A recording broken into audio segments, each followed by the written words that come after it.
예, 여러분 안녕하세요. 카메라를 띄운다고 띄웠는데, 그러니까 이게 뭐냐면 어제도 제가 카메라를 띄운다고 띄워놓고 수업을 했거든요. 근데 나중에 촬영된 거 보니까 제 얼굴이 안 나와서, 예, 아무튼 오늘도 카메라를 켠다고 켰어요. 모르겠어요. 나중에 또 이거 없이 나오면 뭐 그런 거죠. 뭐 어떡하겠어요. 자, 제가 화면을 어제 하던 화면 그대로 띄워놨습니다. 왜 그러냐면 질문이 좀 들어왔어요. 이 신급제도에서 조금 더 특히 이제 요 부분이죠. 요 부분 설명을 조금 더 해달라는 뭐 약간 그런 요청 같은 질문이 좀 들어왔고요. 그 다음에 요거 단국대 강장 비교 어제 요거 외울 때 장자가 빠지지 않았냐 또 이런 질문이 있어서 일단 요 부분 조금 보충 설명을 하고요. 그 다음에 여기 헌법재판소로 갈 겁니다. 그런데 이제 헌법재판소에 오늘 할 부분은 여기까지만 할 생각이에요. 여기 헌법재판소의 구성까지만 할 생각이고요. 다음 시간에 헌법재판소의 요 기능 그리고 헌법소원과 위헌법률 심판을 구분하는 거 요거를 다음 시간에 해볼 생각입니다. 그래서 오늘은 아까 봤듯이 이 부분 좀 설명하고 그 다음에 헌법재판소로 넘어가서 헌법재판소에 대한 일종의 소개 영상 같은 거 하나 보고 그 다음에 여기까지 이렇게 오늘 수업을 진행할 예정입니다. 지우고 갈게요. 제가 어제 얘기했는지 모르겠는데 제가 여기가 예, 아파요. 그래서 아까 보건실 가서 알보칠 칠했어요. 알보칠 아시죠? 극강의 고통을 맛볼 수 있다는 구내염 치료제. 어쨌든 그거 했더니 좀 금방 또 좀 괜찮아지네요. 자, 어쨌든 얘기를 진행해 보겠습니다. 자, 요 부분인데, 자, 일단 기초적인 내용부터 다시 좀 볼게요. 자, 신급제도라고 하는 것이 왜 필요하냐라는 얘기부터 다시 한번 해볼게요. 자, 판사가 신이 아니다라고 제가 얘기를 했었죠. 조금 더 이렇게 할까요? 네. 자, 판사가 신이 아니다. 그래서 어느 것이 진실인지 어느 것이 거짓인지에 대한 우리 흔히 뭐라고 표현하냐면 이제 법하는 사람들이 많이 쓰는 용어인데 실체적 진실이라는 표현을 많이 쓰거든요. 실체적 진실은 우리가 어떤 예를 들어 범죄 현장에 있었다고 하면 우리가 거기 실제로 우리가 있지 않았잖아요. 그래서 진짜로 무슨 일이 벌어졌는지는 몰라요. 아무리 뭐 이런 증거 저런 증거를 다 해도 정말로 알 수는 없잖아요. 왜냐면 그 현장에서 직접 본 게 아니기 때문에. 근데 이거를 이제 마치 직접 내가 본 것처럼 그 장면을 만들어내겠다라고 하는 거를 우리는 실체적 진실이라고 표현하거든요. 그래서 판사들이 이 실체적 진실을 근데 완벽하게 완벽하게 만들어낼 수 없다는 거죠. 그러다 보니까 여러 가지 오심의 문제가 발생할 수 있습니다. 그러면 억울할 수 있잖아요. 나는 그러지 않았는데 마치 내가 그런 것처럼 될 수도 있고, 나는 죄를 안 졌는데 마치 내가 죄를 지은 것처럼 될 수도 있고, 그런 억울한 사연들이 있을 수 있습니다. 그래서 이런 억울한 사연을 없애기 위해서 기본적으로 재판을 3번 받을 수 있게 하겠다. 재판을 3번 받을 수 있게 하겠다. 그거를 우리 이제 심급 제도라고 하고요. 이 심급을 3번 하려면 똑같은 애들끼리 할 수는 없잖아요. 똑같은 동일한 재판부에서 할 수는 없기 때문에 상급심과 하급심을 만들어 놓는 겁니다. 그러니까 이 재판정도 계급을 만들어서 제일 밑에 하급 법원, 그 다음에 여기서 한 내용을 갖고 난 이거 안 되겠어. 그러면 조금 더 높은 이제 보통 고등법원이라고 얘기하죠. 고등법원.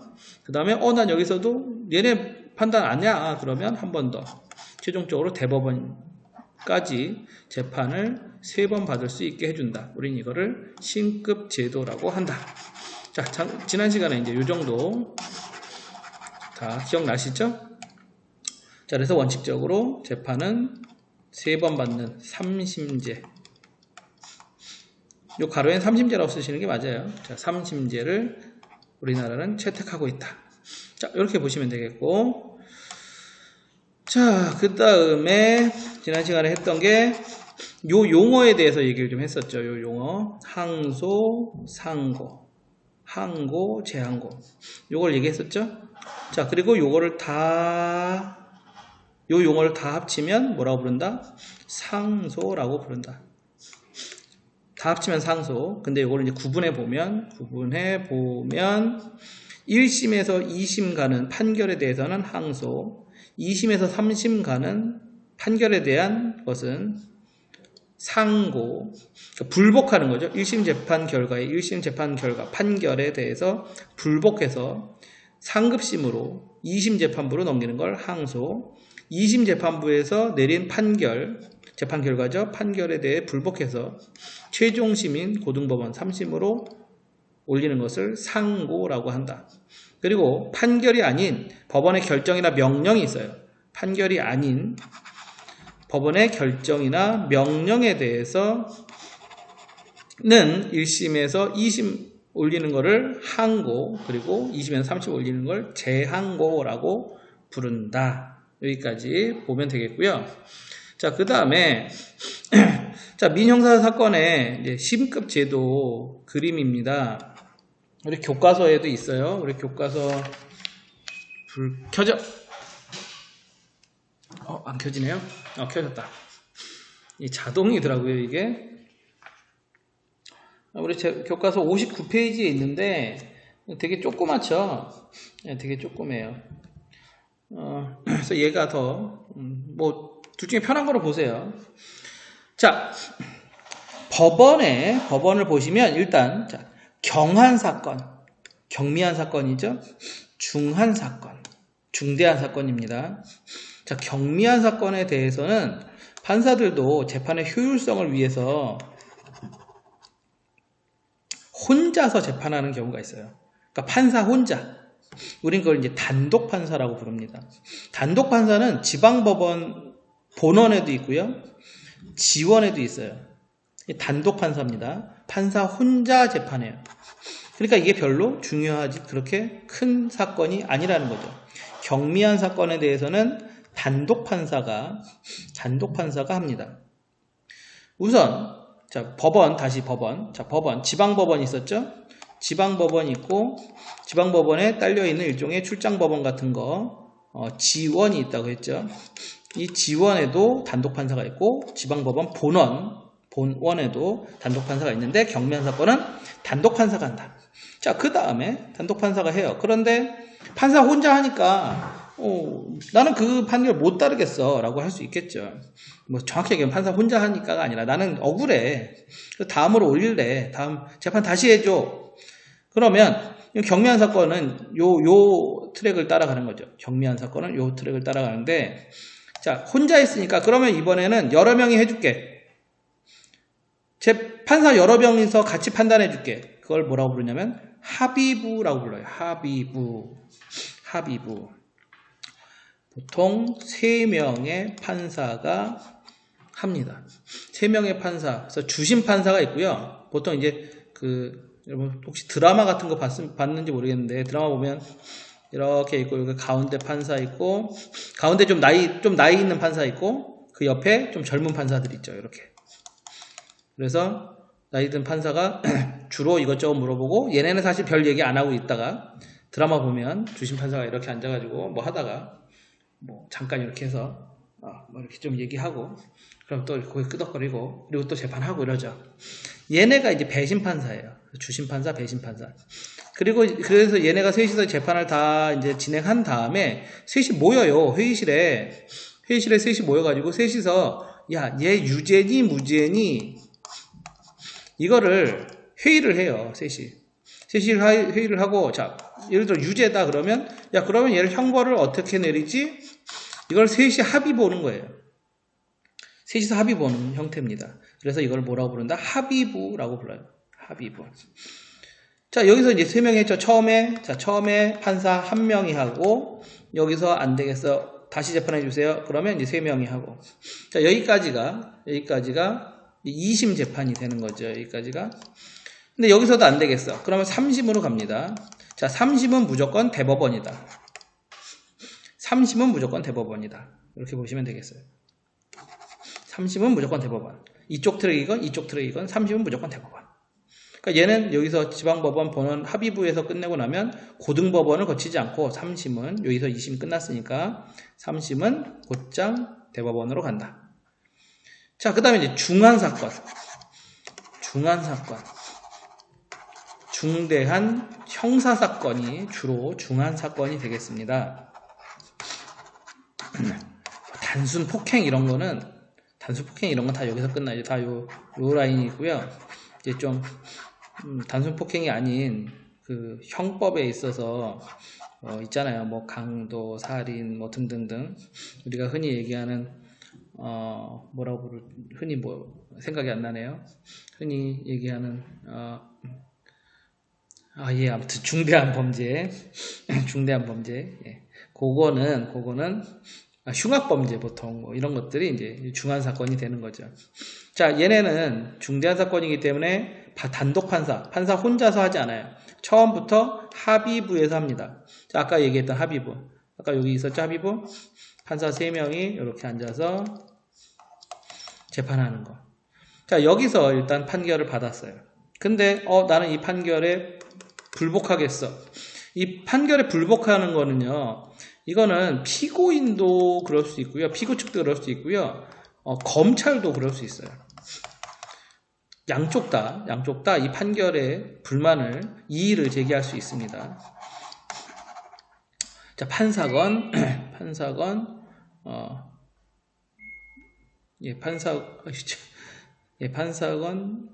피고인이건,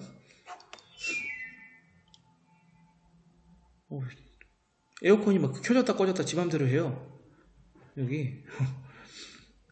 네, 아무튼 어디까지 했죠? 예, 피고인이건 검사건 다 여기 판결에 불복하면 그 다음에 고등법원이라고 하는 한 급 더 높은 법원으로 가는 거고요. 자, 여기에 또 불복하게 되면 어디에? 3심은 최종심은 무조건 대법원.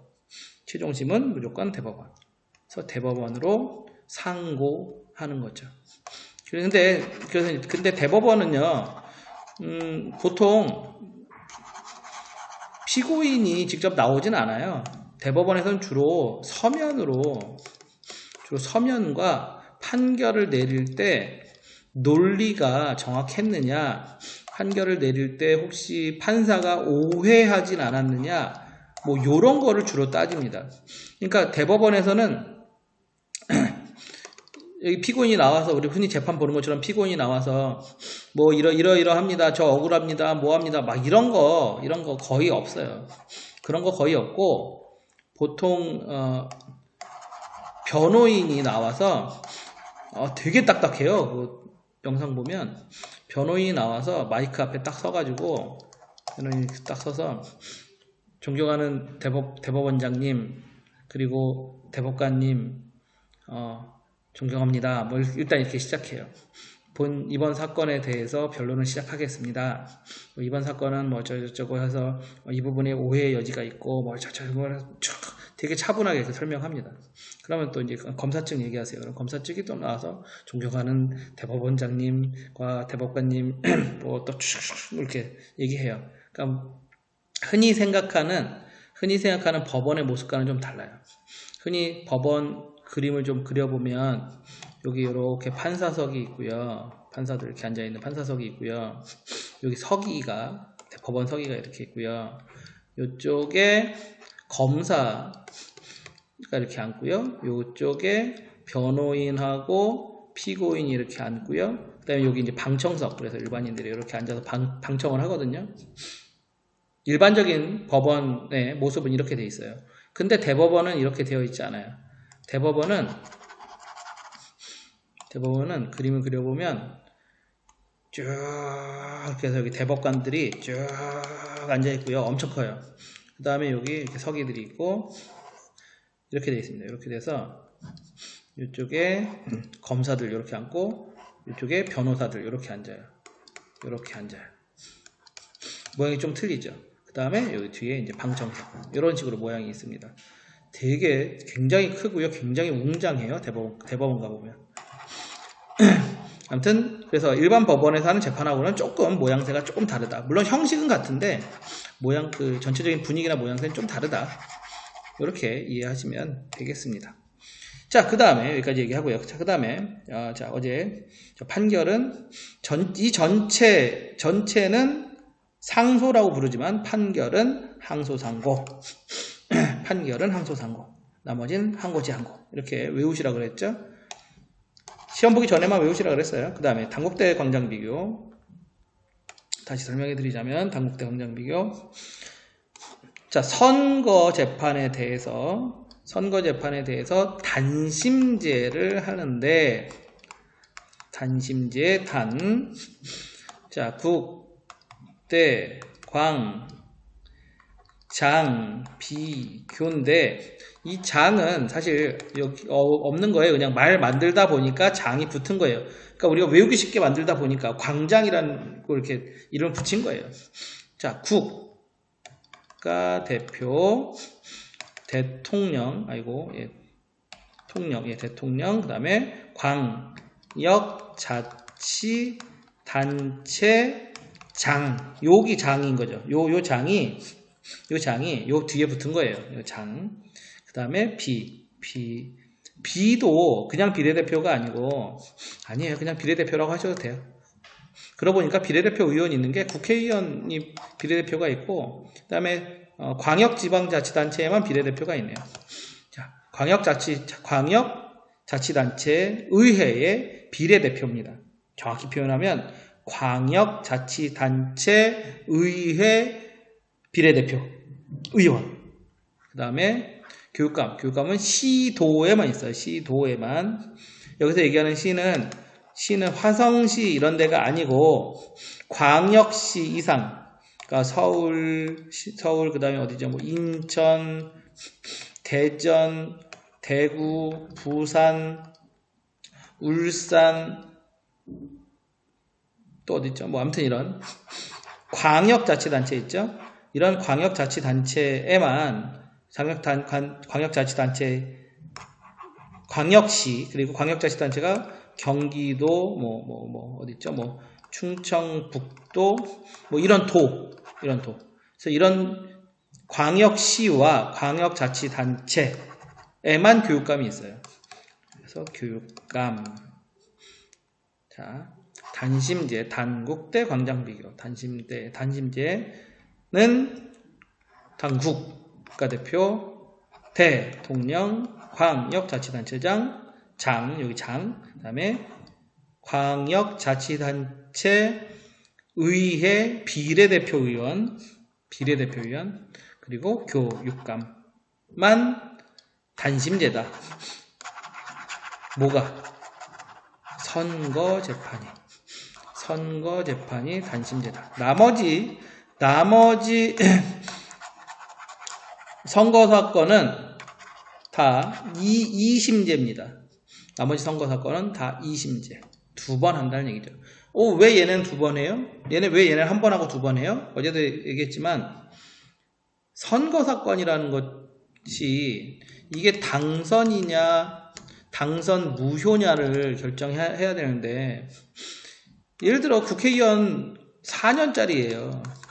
4년짜리인데 우리가 보통 재판 짧으면 6개월, 보통이 짧으면 6개월, 길게 하면 2, 3년 보통 이렇게 걸립니다.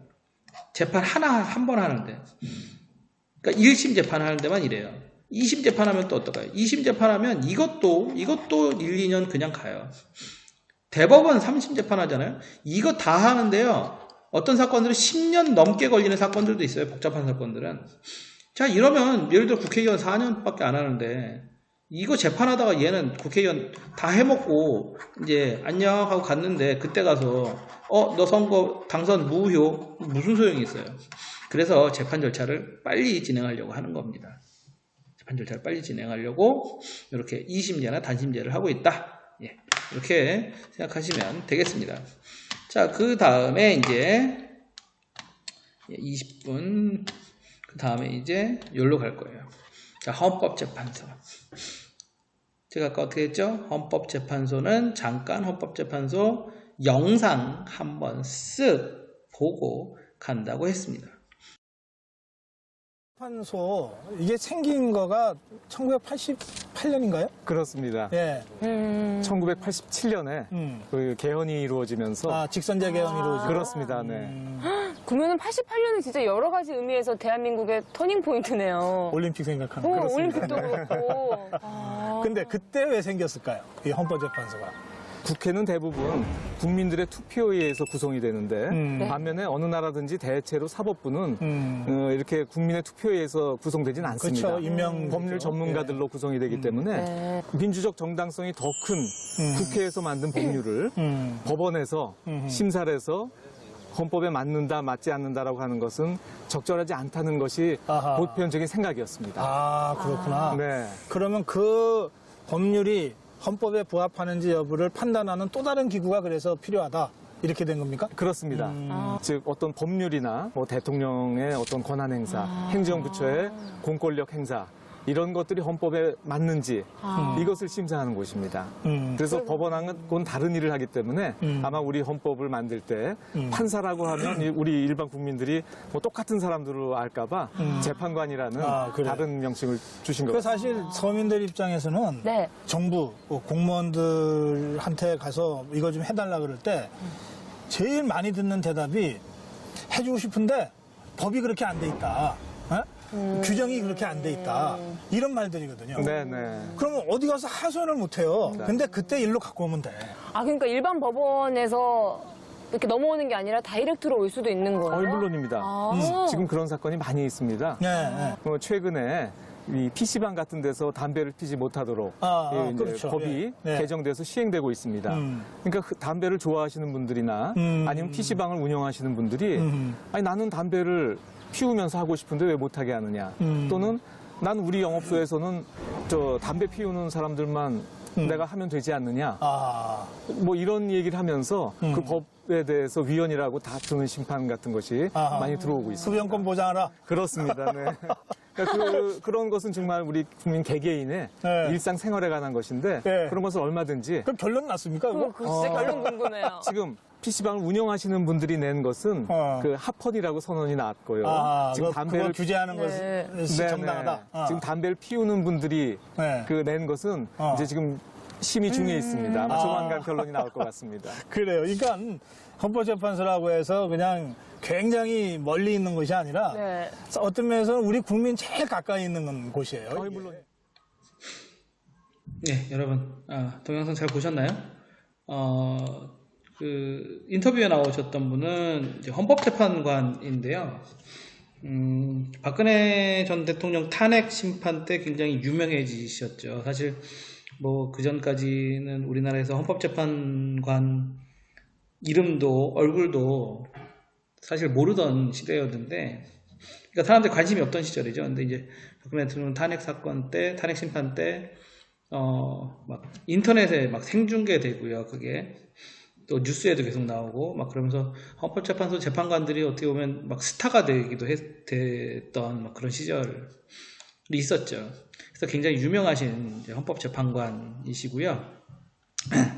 거기서 이제 몇 가지 헌법재판소가 왜 만들어졌는지, 또 어떤 일을 하는지, 뭐 이런 것들에 대해서 좀 얘기가 나왔죠. 그리고 이제 위헌이냐, 합헌이냐, 이런 용어도 나왔죠. 예, 그, 동영상에서 나왔던 것처럼, 헌법재판소라고 하는 거는 일반 법원하고 달라요. 그러니까, 동영상에도 나왔지만 우리 입법부와 행정부와 사법부가 있는데, 사실 이제 이 입법부와 행정부는 어찌 보면 이건 국민이 선출하잖아요. 이거는. 그러니까 입법부는 당연히 국민이 선출하고 행정부도 사실은 만약에 대통령제라면 대통령을 국민이 선출함으로써 여기는 선출 권력이라고 얘기하거든요. 선출 권력은 국민의 통제가 가능합니다. 근데 입법부, 사법부. 이 사법부는 사실 선출 권력이 아니기 때문에 우리 국민의 힘으로 통제가 안 되는 애들인 거죠. 얘네는.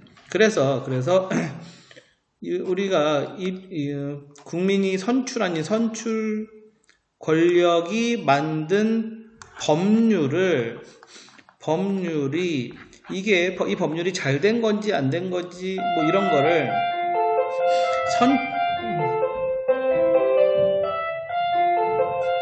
선출 권력이 아닌 사법부가 판단하는 것은 무리가 있다. 그러니까 전혀 좀 다른 기관을 만들어서 하자. 헌법에 대한 판단을 하자라고 해서 만들어진 것이 헌법재판소입니다.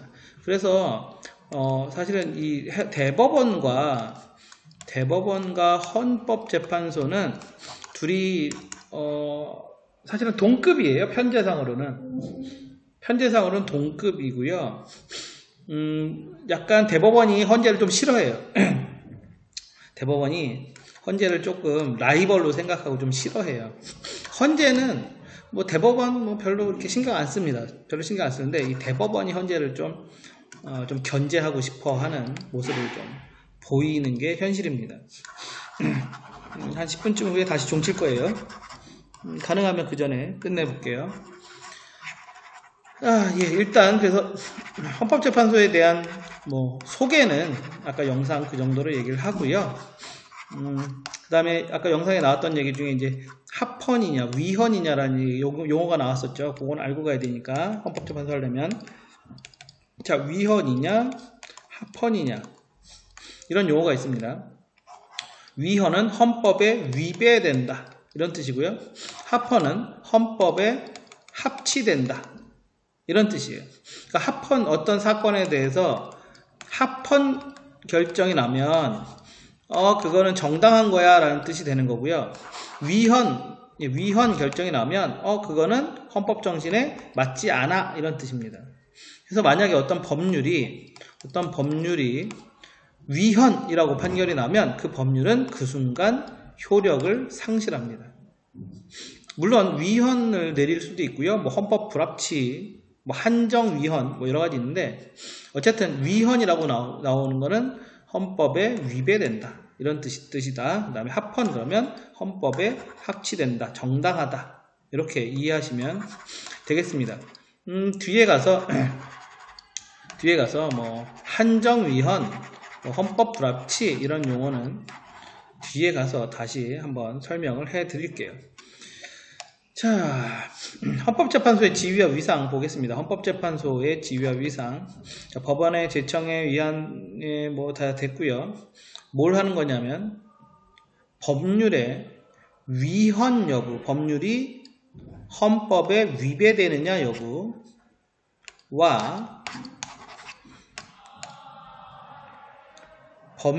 국회에서 만든 법률이 헌법에 위배되는지에 대한 판단과 탄핵, 가장 대표적인 게 대통령 탄핵이죠. 정당의 해산, 위헌정당 해산 심판이라는 게 있어요. 실제로 우리나라에서 위헌정당 해산 심판으로 해산된 정당이 있습니다. 이런 것을 담당하는 국가기관으로 3권이 어디죠? 입법부, 사법부, 행정부. 3권으로부터 완전히 독립되어서 중립 권력을 행사하는 누구다? 헌법의 수호자다. 최고의 헌법 보장기관이고요.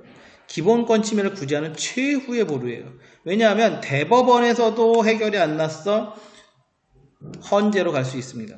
물론 판결 내용에 대해서는 안 돼요. 판결 내용에 대해서는 헌법재판소로 갈 수 없지만 그 전에 판결을 하려면 이 법이 위헌이냐 합헌이냐가 결정 나야 되는 경우들이 있어요.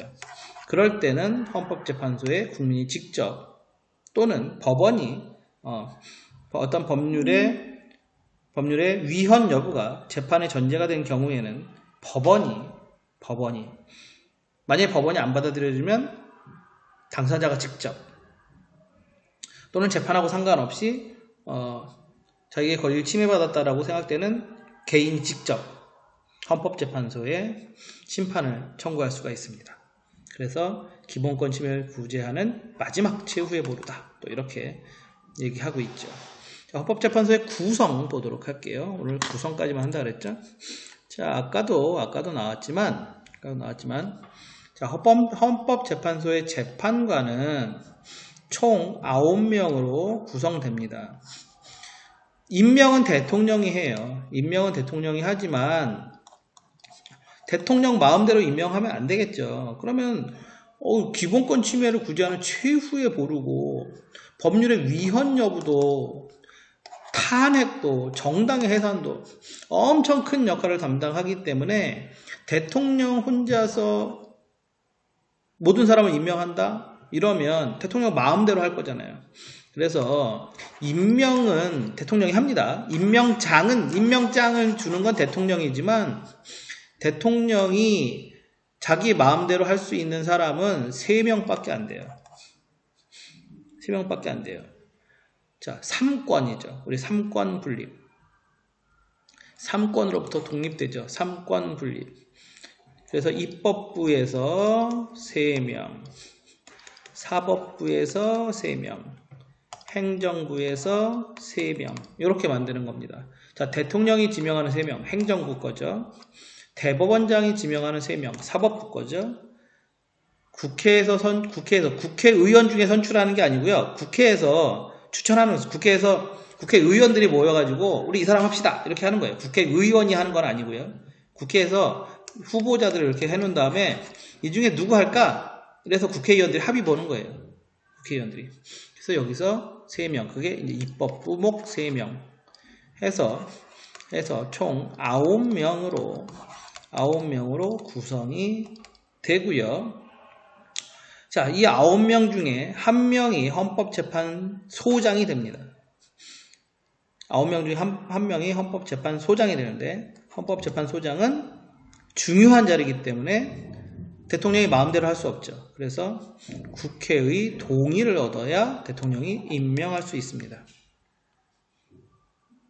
그냥 재판관이 아니고 재판소장이기 때문에 아주 중요하기 때문에 국회의 동의를 얻어서 대통령이 임명한다. 그래서 이 헌법재판소 재판관을 하려면요, 국회 인사청문회라는 걸 또 거쳐야 돼요. 그래서 여러분 인사청문회 하면 얼마나 탈탈 털리는지 아시죠? 그래서 국회에서 인사청문회에 후보자가 이렇게 나와서 옛날 대부분 헌법재판소 재판관들이 다 모두 뭐 하던 사람들이겠어요? 대부분 판사 출신이에요. 대부분 판사 출신하고 변호사 출신이에요. 변호사. 대부분이. 그래서 여기서 옛날에 너 판결을 왜 그렇게 내렸니? 너 옛날에 막 그런 거 다 뒤집어 봐요. 다 뒤집어 보고 너 뭐 이런 판결에 대해서 어떻게 생각하니? 예를 들자면 자 동성애에 대해서 어떻게 생각하세요? 동성 간의 결혼 허용해야 됩니까? 맙니까? 또 옛날에는 양심적 병역 거부자에 대해서 어떻게 생각하세요? 등등등등 수많은 걸 다 물어보고 아무튼 이 사람이 답변을 잘 해야 국회에서 인사청문회가 거기서 청문 보고서가 채택이 되겠죠. 청문 보고서가 채택된다는 건 뭐냐면 이 사람 해도 되겠다. 이렇게 하는 거예요. 이 사람 헌법재판소 해도 되겠어? 하고 국회에서 판단을 내리는 거를 인사청문 동의서 채택이라고 표현합니다. 그러니까 헌법재판관뿐만이 아니라 각부 장관도 인사청문회를 다 하잖아요. 그래서 인사청문회를 해야 되는 사람들에 대해서는 그 청문 동의서 채택이라고 하는 표현이 이 사람 해도 되겠어? 라고 국회에서 허락해주는, 판단해주는 그거를 그렇게 표현을 해요. 청문 보고서 채택이라고 표현합니다. 자, 여기까지 마무리하고요. 마지막으로 영상 하나 더 볼 거예요. 미안해요. 마지막에 영상 하나 더 볼 겁니다. 이거 한 5분? 한 5분, 4분 되는 영상 마지막 하나, 유튜브 영상 하나 더 걸어 놓을 거니까, 그거까지 보시고요. 보시면 오늘 수업은 끝이에요. 그거까지 보시면. 그 다음에 다음 시간에 이제 요 밑에 부분 할 건데, 요 밑에 부분 할 건데 한번 요거 미리 한번 여기 들어가야 되는 내용 한번 찾아보세요. 미리 찾아서 미리 공부 좀 하시면서 미리 한번 채워 놓으세요. 요 마지막 걸어놓은 영상 조금 보다 보면 여기까지는 아닌데 요건 아닐 건데 뭐 몇 가지 채워 놓을 수 있을 겁니다. 종치기 전에 끝내려고 그랬는데 종쳐버리네요. 자, 오늘 수업은 여기서 헌법재판소는 도대체 뭘 하는 곳인가요? 말 그대로 헌법에 관한 사건을 재판하는 국가기관입니다. 민사, 형사, 행정, 가사 사건을 법원에서 재판하듯이 헌법 사건을 헌법재판소에서 재판하는 것입니다. 그렇다면 헌법사건이 뭔가요? 헌법에는 5가지로 규정되어 있는데요. 대통령이나 고위공직자 파면과 같은 탄핵심판, 헌법에 위반되는 정당해산과 같은 정당해산심판, 국회가 제정한 법률이 헌법에 위반될 때 하는 위헌법률심판, 정부기관 사이 또는 지방자치단체 간의 분쟁을 조정하는 권한쟁의심판, 마지막으로 국민 개개인의 기본권 침해 여부를 판단하는 헌법심판이 있습니다. 좀 어렵지요? 헌법과 법률은 어떻게 다릅니까? 가정에도 또는 회사에도 위계질서가 있듯이 법에도 그런 위계질서가 있습니다. 쉽게 말해 헌법은 한 나라의 가장 높은 법이라고 할 수 있고 그 아래에 법률, 대통령령, 행정각부령 등의 순서로 위계가 이루어져 있습니다. 국회가 법률을 만들긴 하지만은 법률의 내용이 헌법에 위반되면은 헌법재판소는 위헌법률 심판을 통해서 그 법률을 무효화시킬 수가 있습니다. 1987년 6월 항쟁의 결과 헌법을 개정하면서 국민의 기본권을 더욱 확고히 하기 위해서 헌법재판 제도를 처음으로 헌법에 도입했습니다. 법원이 대법원, 고등법원, 지방법원, 행정법원, 특허법원 등으로 나누어져 전국에 흩어져 있는 것에 비하여 헌법재판소는 서울 한 곳에만 있는 것도 헌법재판의 기능과 관계가 있는 것이겠지요. 헌법재판소에는 먼저 소장 한 분을 포함하여 9분의 헌법재판관이 있습니다.